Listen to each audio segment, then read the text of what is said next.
Hello everyone! This is Ayu from Japanese with Ayu. 皆さん、こんにちは。Ayu です。So today, in this video, I'm gonna teach you some Japanese from zero, from the beginning. If you have not ever learned Japanese yet, it's okay. So this is totally beginning, and I'm gonna teach you some really basic phrases today. So if you already know some like Japanese greeting, maybe you can go to other videos, but this is specifically for you if you are totally beginners for learning Japanese. I just assume that anyone who's watching this video knows Japanese. So I just wanted to explain a little bit of Japanese language. So Japanese language has 3 different characters, which is hiragana, katakana, kanji. So hiragana is like this, and this is original like Japanese characters, and each one has no meanings. So this is just like a sounds, and it pronounced like a, I, u, e, o, like that. So for katakana, if I say the same thing in katakana, this is like this. So same, a, I, u, e, o, but it looks different, right? So this is same as hiragana. It just sounds. They have no meanings, but katakana is used for foreign languages. For example, we still use some words that almost similar to English. For example, we have camera, we say camera. Spoon, we say spoon. Cup, we say cup. So things like this, these are loan words. It came from other countries, other languages, and we use that specifically for loan words. So usually when we talk about other countries, the other country's name, we usually use katakana, like America, Australia, イギリス, Canada, like that. And so hiragana and katakana has limited amount, so you can easily remember them. Actually, I really recommend you to remember hiragana, katakana first before anything, because this is our alphabet.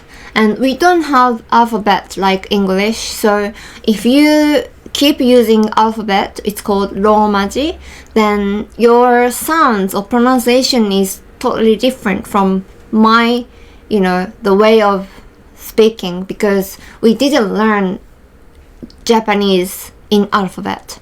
So very good example is these R sounds, because we don't have R sounds in Japanese. So if you say this, it's a la ri ru re ro, but I mean if we try to write it in alphabet, it's like RA, so probably you will pronounce like ra. But because we don't have R sounds, we just say la. It's almost like L sounds. So that's why we are very bad at pronouncing R and L sounds, very confused, or maybe we can't really hear the differences. So we use la, ri, ru, re, ro. So like this. So we have to learn hiragana first, otherwise it's very difficult to learn proper Japanese pronunciation. And then the last one is kanji, which has meanings. So each kanji has a meaning. So if you learn kanji, even if you can't read it, or even if you can't make words, as long as you know the meaning of kanji, then you would probably understand what that means. For example, if you go to the restaurant and you see the kanji on the menu, and you can kind of understand, okay, this is chicken, or okay, this is beef. So you can kind of tell because you know the meaning of the kanji. So for us, it's very difficult to read if it's all hiragana, because in Japanese, we don't have a space like English. So we can kind of recognize the words if they have kanji in it. So usually, like I said, hiragana and katakana is only the sound. So all the sounds connect each other and to make a word. So then when you make a word, you can use kanji, because kanji is like combined the sounds. So for example, if I said ai, so hiragana, ai, 2 characters, but I can change it to kanji that means love, ai, right? Actually, this is one of my kanji for my name. But so, for example, a Japanese name has all meanings that, for example, my name is Ayumi. So my kanji is love, connection, and beautiful. So these kanji has meaning. So when you name someone, we usually consider about the meaning of kanji and name someone. Anyway, we have like 1,000 and more kanji in Japanese, and I don't even know all kanji. And just for your information, for elementary school, they learn about 1,000 kanji for 6 years. And in junior high school, which has 3 years, and they learn another 1,000 kanji. So basically, we learn 2,000 kanji up to like 15 years old. You will have no problems living in Japan. But anyway, kanji has so many, so I recommend you to learn hiragana, katakana first, and don't worry about kanji right now. I will introduce you a little by little as we go to the next steps. So today I'm just pulling the Romaji as well, because I'm just making this video for beginners. I just wanted to explain how Japanese languages works. And another thing is we call someone with san. So in Japan, commonly we call someone by family name. So my family name is Haruyama. The kanji meaning is spring mountain. Anyway, so they call me Haruyama-san, which is normal.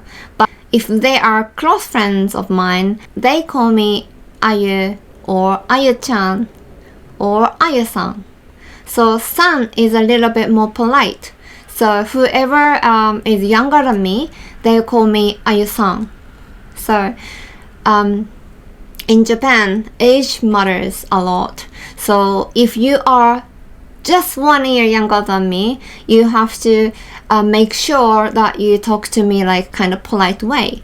And I don't really mind if I meet someone who's like even younger than me. I don't really care how they talk to me, unless they're not strangers. But people tend to use polite form to me, even I'm a friend of them, because I'm a little bit older. So if I'm close to someone, I'll call them with chan, which is for girls. Sometimes boys, like a nickname. But usually chan for girls and kun for boys. Okay? So most of my students call me Ayu-san or sometimes Ayu-sensei, and I don't really mind whichever, but probably Ayu-chan is too intense, like maybe too close, because I don't know. Some of my friends call me Ayu-chan, but they know me for so long time. So usually if I meet someone, I'll just call them, I just stick to san because it's really safe. I can't be rude, right? So san and chan and kun. But usually you can call anyone with san, okay? So I will teach you some greeting phrases today, and we can practice together, okay? So I'll show you. First, おはよう。おはようございます。So, おはよう that's casual form. And ございます if you say おはようございます it's really polite.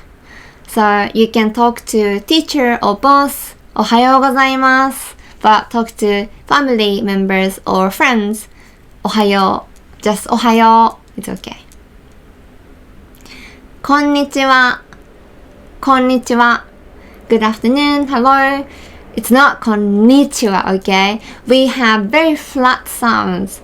こんにちは。こんにちは。Like that. こんばんは。こんばんは。Next one. おやすみ or おやすみなさい which is polite. Good night. おやすみなさい。おやすみ。ありがとう。ありがとうございます。So this one is also ありがとう。ありがとう。Okay? In Kansai, they'll say ありがとう。ありがとう。But standard Japanese ありがとう。ありがとう。ありがとうございます。ありがとうございます。Very flat. Next one. すみません。すみません。So, this means excuse me or like I'm sorry. すみません。You use this a lot in Japan. ごめん。ごめんなさい。ごめんなさい。This is only for apologizing. Okay? So, ごめんね。ごめん。Casually. ごめんなさい。Politely. さようなら。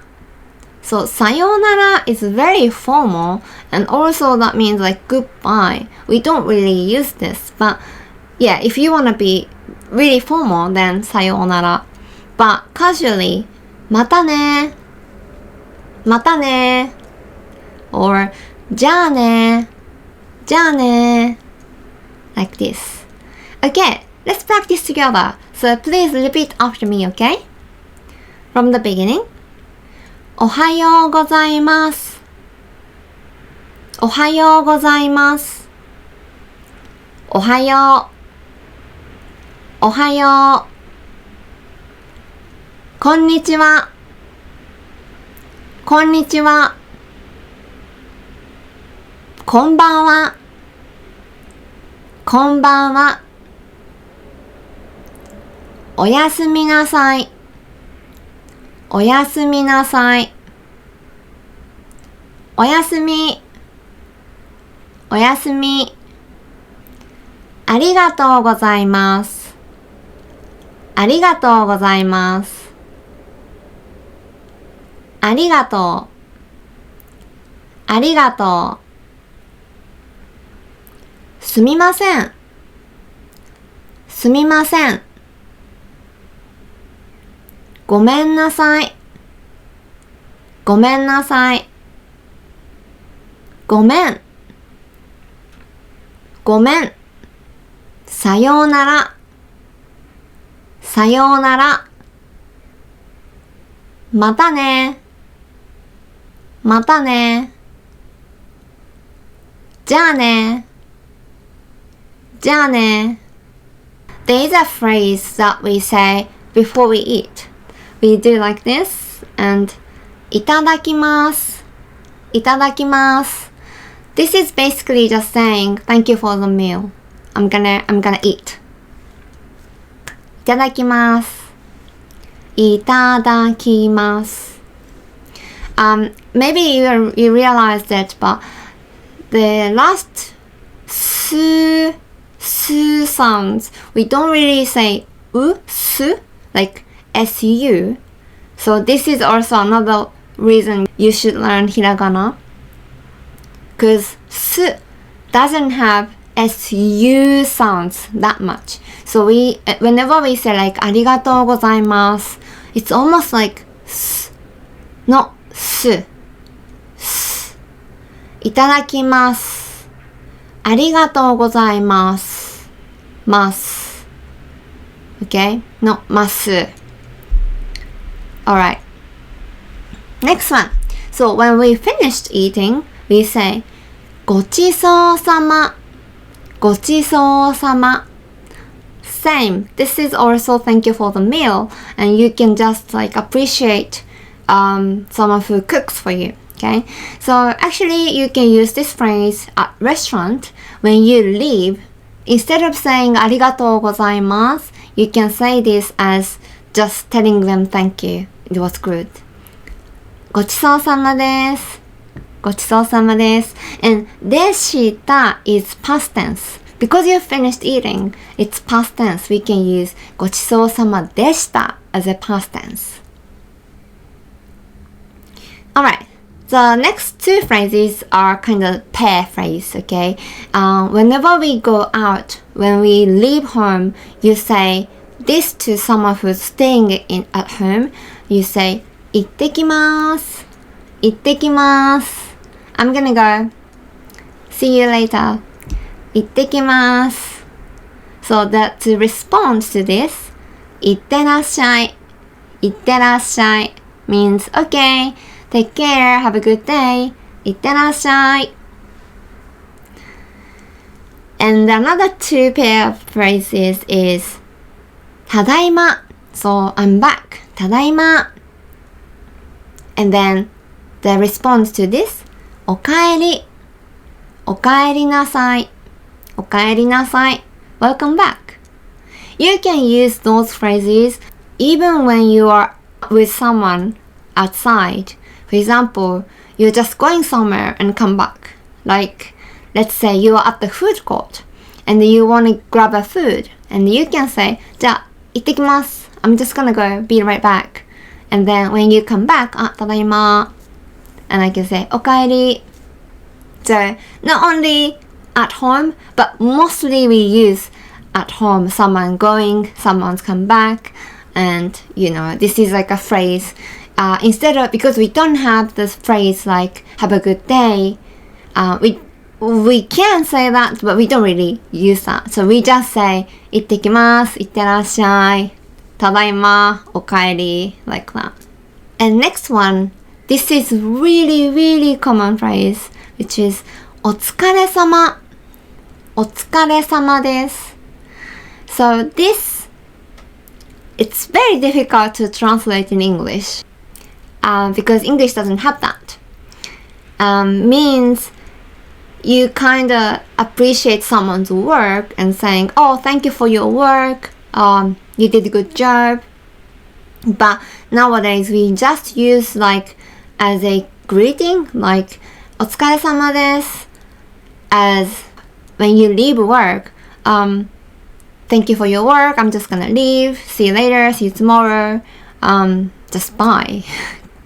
Alright, so お疲れ様です usually after work you talk to people as a greeting, you say お疲れ様です see you さようなら or even if you meet up with someone after work because you assume that both of you guys finished work, so as you meet someone, instead of saying こんにちは、こんばんは, we just say あ、お疲れ、お疲れ like that. So お疲れ様、お疲れ is kind of like a greeting phrase.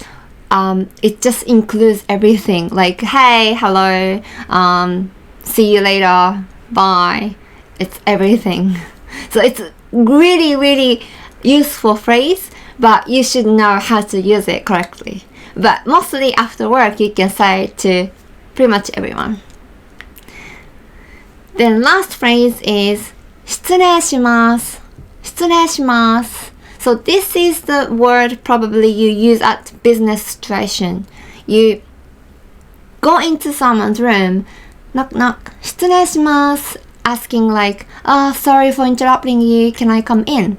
失礼します And then when you want to leave, you can say 失礼しました as a past tense. Today, I just wanted to tell you some really basic phrases and greetings in Japanese. And I have PDF, so all the greeting phrases and Romaji alphabet and also meaning. And if you want to have this PDF. It's free download, so you can go to the link in the description below. You can get all the PDF. If you just started learning Japanese, just go along with me. I'm just gonna upload the videos that as you can study from the beginning, zero Japanese. I will use the Genki book. So if you don't have Genki 1 book, 3rd edition, please get the book and just prepare for the next lesson. And I'm gonna use the book, and you can also study Genki 1 book with me along with the video. Okay, so thank you for watching. If you liked my video, please give me a thumbs up and don't forget to subscribe to my channel and don't miss any of my other videos. Okay, now I'll see you soon in my next video. If you also want to take my online private lesson 101, you can also book my lesson from the link in the description below. In my lesson, I can talk to you more and you can also ask me questions. I mean, if you have any questions, you can leave the comment anyway. I'll see you soon in my next video or in my lesson. 今日もありがとうございました。じゃあまたね。バイバイ。If you want to take my online lesson, go to my website, the link is in the description below. Choose the lesson type and book the day and time. Like so. So you can fill your information here, you can pay here. Before the appointment, please add me on Skype. My ID is AA-YU. I'm looking forward to seeing you in my lesson. Bye!